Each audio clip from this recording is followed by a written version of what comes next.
Hello? Why don't you want to talk to me? Who is this? You tell me your name, I'll tell you mine. I don't think so. What's that noise? Popcorn. You making popcorn? Uh-huh. I only eat popcorn at the movies. Well, I'm getting ready to watch a video. Really? What? Oh, just some scary movie. You like scary movies? Uh-huh. What's your favorite scary movie? I don't know. You have to have a favorite. What comes to mind? Nightmare on Elm Street. Is that the one where the guy had knives for fingers? Yeah, Freddy Krueger. Freddy, that's right. I like that movie. It was scary.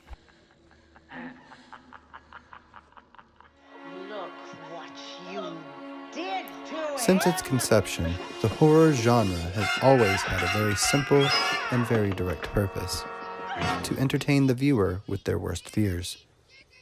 Before the introduction of film, great authors such as Edgar Allan Poe, Bram Stoker, and H.P. Lovecraft have been entertaining us with dark and twisted tales of suffering and torment, forcing the hairs on the back of our necks to stand at attention.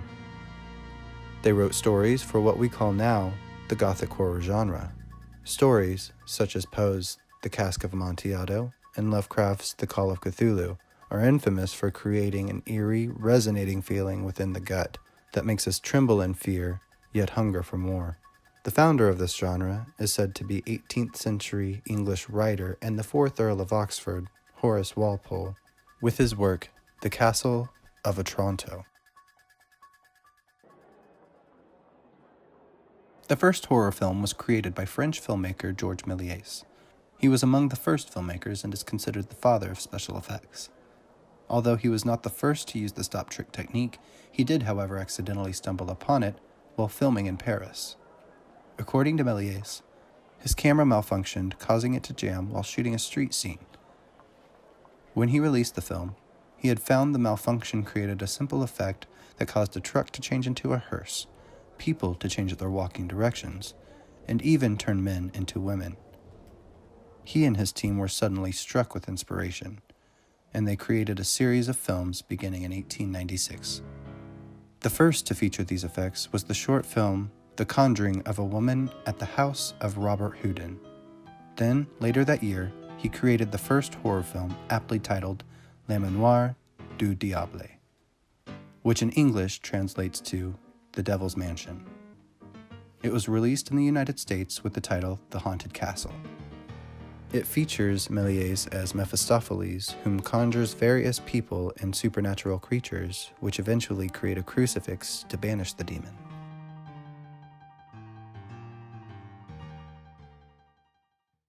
German Expressionism was a game changer and made a huge impact on the horror genre in early cinema. The first feature horror film to make its presence known was The Cabinet of Dr. Caligari, directed by German filmmaker Robert Wien and written by Hans Janowitz and Karl Mayer in 1920. It is also known as cinema's first cult film and introduced the twist ending to narrative film. The next film to make its debut in the genre of horror was Nosferatu, filmed and directed by F.W. Murnau in 1922. Nosferatu, an unlicensed adaptation of Bram Stoker's novel Dracula, written in 1897, introduced cinema's first vampire, starring Max Schreck as Count Orlok. According to sources, Stoker did in fact sue for the revision, and the court ordered all copies to be destroyed, though a few prints survived, and the motion picture quickly became one of the biggest influential films in horror cinema. Next on our list of horror classics are Dracula and Frankenstein, both produced by Carl Laemmle Jr. in 1931. Dracula, directed by Todd Browning, is a film based on the 1924 stage play by Hamilton Dean and John L. Balderston, which in fact was roughly based on the novel Dracula by Bram Stoker. This was the first horror movie to introduce sound and pave the way for the future of horror cinema. Jack Foley, creator of the Foley sound technique, was the Foley artist that produced the sound effects for the film. Laemmle's version of Frankenstein, directed by James Whale, is another adaptation from the play written by Peggy Webling, which was lightly based on the novel by Mary Shelley titled Frankenstein, or the modern Prometheus.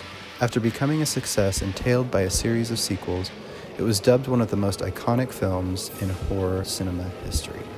In 1957, Terence Fisher directed the first horror film to be released in color, with his version of the story called The Curse of Frankenstein, which is regarded as the most important film in horror since Browning and Lamley's Dracula. The 60s ushered in a new era of horror. In 1960, the talented English filmmaker known as Sir Alfred Hitchcock produced and directed the film Psycho, which is arguably one of the most famous horror films to date.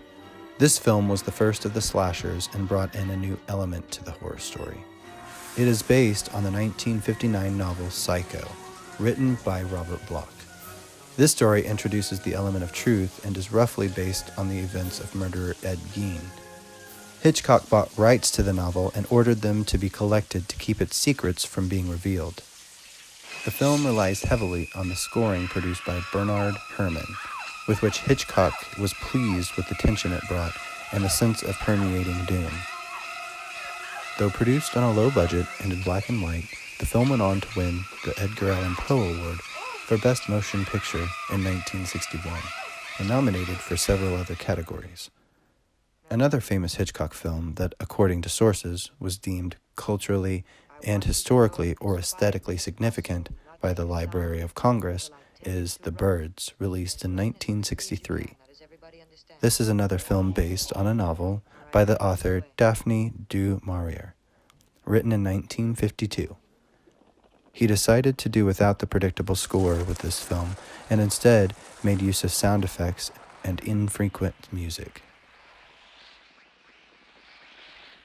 The Byrds won the Horror Hall of Fame Award in 1991, and Hitchcock received the Association's Director Award for the film. He is, and was, one of the most brilliant filmmakers in cinema history.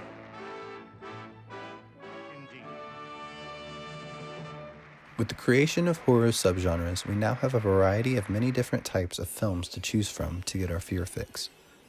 From the infamous slasher films beginning with Hitchcock's Psycho, released in 1960, to psychological thrillers like Tobe Hooper's The Texas Chainsaw Massacre, released in 1967, The Shining, released in 1980, and then my favorite, the found footage popularized by Eduardo Sanchez and Daniel Myrick's The Blair Witch Project in 1999, and Oren Peli's Paranormal Activity, which was released in 2007. These cult favorites usher in a huge following of fans. It was infamous slasher films such as John Carpenter's Halloween from 1978 and The Nightmare on Elm Street, directed by Wes Craven in 1984, that created characters like Freddy Krueger and Michael Myers that made memorable moments torturing and terrifying us while keeping the viewer on the edge of their seat wanting more. Thus beginning the creation of sequels, recreations, and remastering of the old classics. American musician and filmmaker Rob Zombie took it to a whole new level when he created his film House of a Thousand Corpses in 2000, but its release was pushed back to 2003 due to the graphic violence within the movie, but gained notoriety in the horror community and pushed for a sequel called The Devil's Rejects, released in 2005. His films were so successful that he went on to recreate or reimagine Carpenter's version of the film Halloween, of which he released in 2007 and then a sequel in 2009. Moving into 2012 with the release of the documentary-style horror thriller The Conspiracy, I began to become truly obsessed with this style of filmmaking.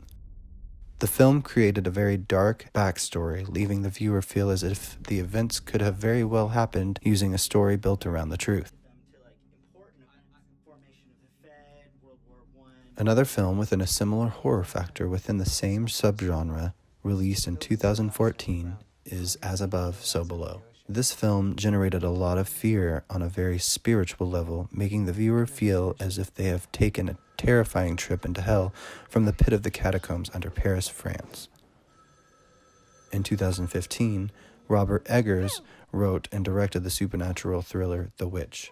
This film told a very powerful story reaching deeply into early Puritan society and creating an accurate yet terrifying image of what the world was really like for people that were different in the 17th century.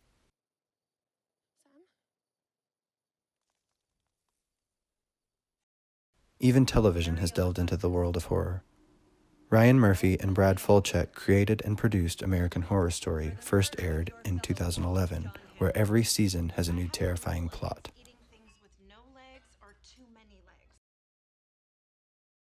Over the years, great filmmakers have pushed the limits of censorship, gradually creating more graphic and horrifying content, tapping into our deepest and darkest fears, which are in fact the key ingredients to any iconic horror film.